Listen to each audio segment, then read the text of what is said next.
Good morning, everybody. It's my first visit to Scotland since I was recently in Aberdeen, meeting many senior representatives of the oil and gas industry, and of course, since that time, there's been yet more crushing and unnecessary news for the Scottish and indeed British economy. And later on that day, we were pretty much eve of poll for the Scottish Parliament by-election in Hamilton, in which I think it's fair to say the result we got pretty much stunned everybody, including, to some extent, myself. Ross was a great candidate, but we did, I think, in a very short space of time, with relatively limited resources, achieve a remarkable result.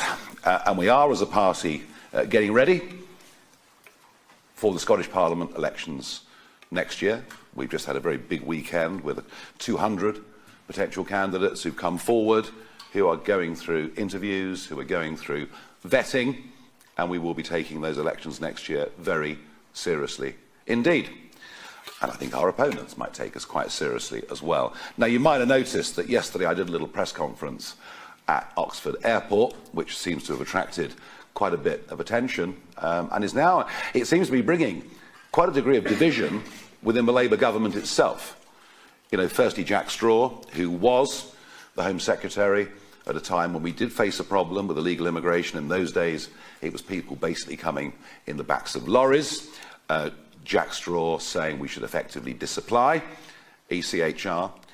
And interestingly, this morning, of all people, Jack Straw, who was one of the architects of the Human Rights Act in 1998, now saying it was never intended to be used in the way that it currently is by British judges. So I do think what we did yesterday was to spark a much bigger national debate about how we end illegal immigration, how we control our borders. I know this has not been a particularly massive topic in Scottish politics. I'm not here to dwell on that issue today, but I have a sense that maybe it will become a bigger debate in Scottish politics, given that Glasgow now is the asylum capital of the United Kingdom, with nearly 4,000 people who came to Britain illegally housed in Glasgow. That's 50% more than the next highest place in the United Kingdom, which is Birmingham. 50% more. And I would have thought that if you were a family on the social housing waiting list in Glasgow, you might be beginning to think this is something that perhaps ought to be discussed. And accordingly, we have seen a rise in certain types of crime in Glasgow over the last couple of years, coinciding with the placement of thousands of young, undocumented males from cultures in which women aren't even second-class citizens. So I think that will be more of a debate in Scotland as time goes on. But the intention of today's press conference is, and it's part of showing you how seriously we are taking the Scottish Parliament elections. It's for me to introduce Graham Simpson, MSP. He's been in the Parliament since 2017 for Central Scotland. He, of course, has been a Conservative, but I understand, Graham, that may be about to change. So please, it's all yours. Well, thanks very much, Nigel. Last night I was asked to send Nigel's team my CV, or a bit of a biog. What I left out of that was that I'm a member of the cross-party group on beer and pubs, and I thought you'd like that, and we often do visit breweries and pubs, mainly in the Edinburgh area. So I know you perhaps didn't have a good experience in an Edinburgh pub a few years ago, but maybe we can maybe we can change that at some point, Nigel.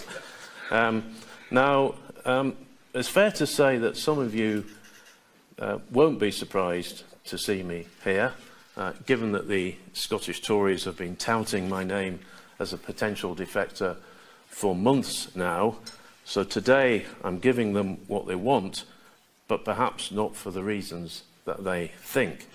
Leaving the party that I first joined when I was 15 is an enormous wrench, and I've been through a lot of soul searching in the past few weeks. I've written to Russell Finlay, resigning from the Scottish Conservatives, but frankly, the letter is not worth sharing, because besides saying that I'm off, the only other thing it says is to wish him all the best for the future, and I mean that on a personal level.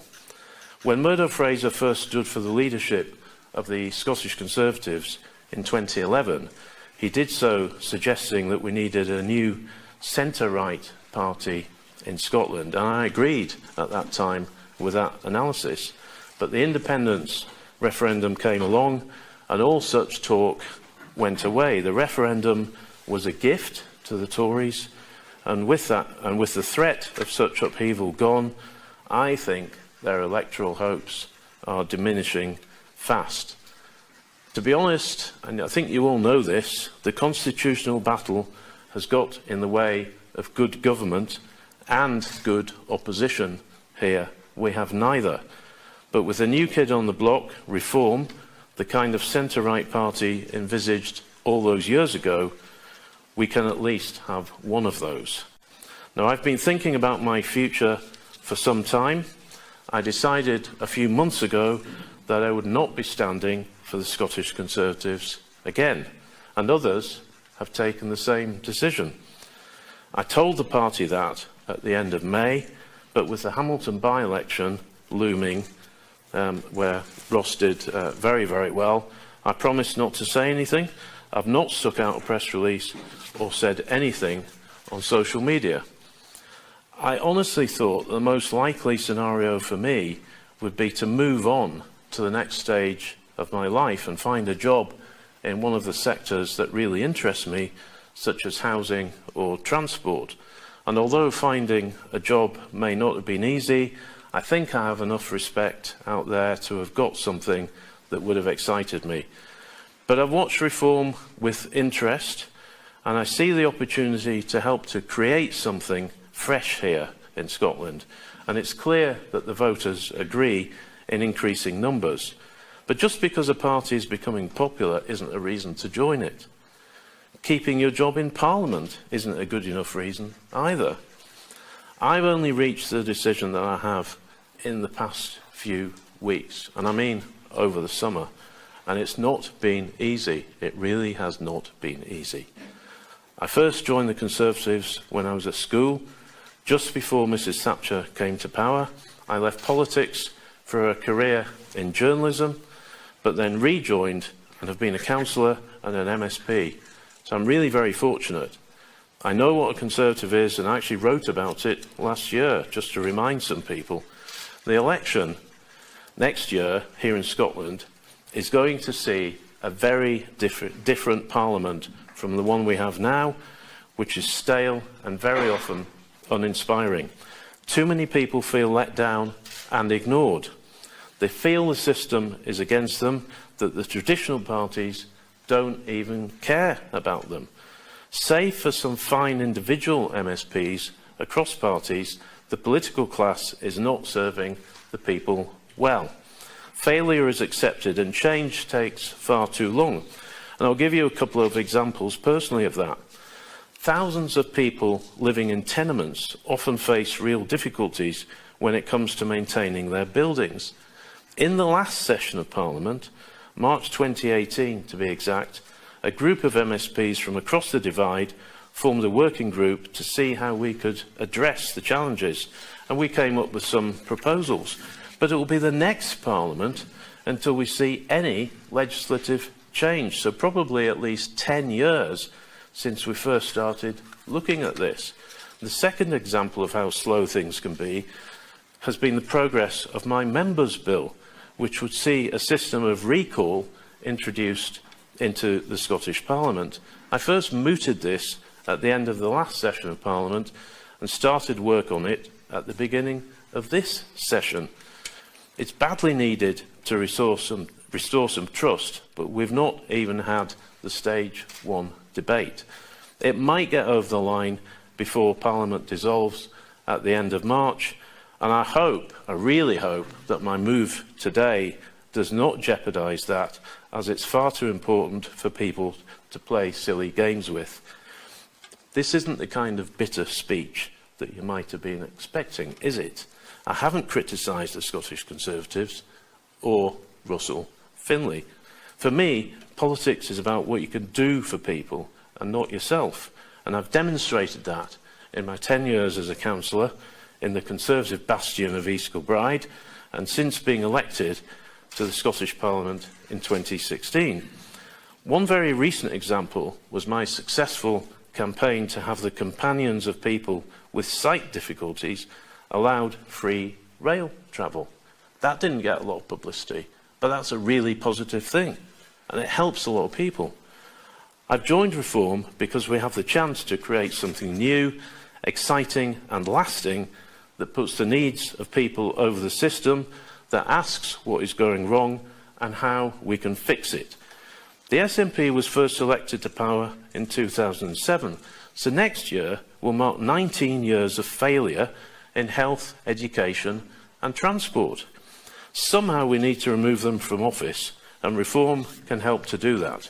Scotland needs fresh thinking, new ideas, and I hope to be at the heart of helping Reform shape that offer to the people next year with policies drawn up in Scotland, for Scotland, and designed to fix the mess that we're in. And that's why I'm joining now and not later. I've no doubt that initially my announcement today will spark anger, disappointment, and probably some sheer nastiness. I don't like that aspect of politics, and I'm not looking forward to it.